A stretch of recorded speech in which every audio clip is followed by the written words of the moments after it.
Mama, I love you. You hold me, you keep me safe, you are my world. Not every baby gets this chance. Every 7 seconds, a mother or baby is lost to causes we could prevent. Not enough midwives, not enough medicine, not enough time.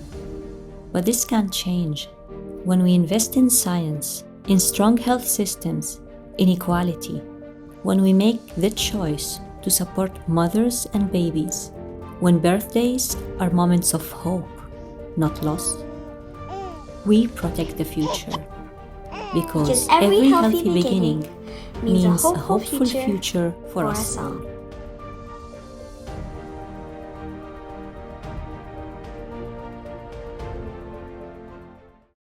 World Health Day this year is a cause for both celebration and reflection. Today, we celebrate the many lives saved thanks to commitments to maternal and child health both globally and locally. A new WHO report shows that women are more likely to survive pregnancy and childbirth than ever before. However, despite a 40% decline in maternal deaths since 2000, hundreds of thousands of women still lose their lives due to complications in pregnancy or childbirth each year.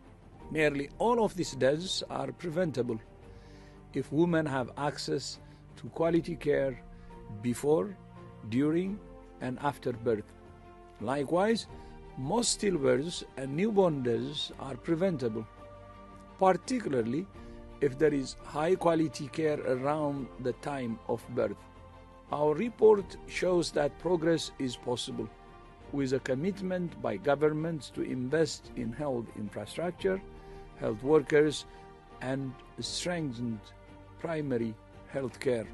All women need quality maternal care, including contraception and family planning, no matter who they are or where they live. The question is not whether we can end preventable maternal and newborn deaths. It is whether we will.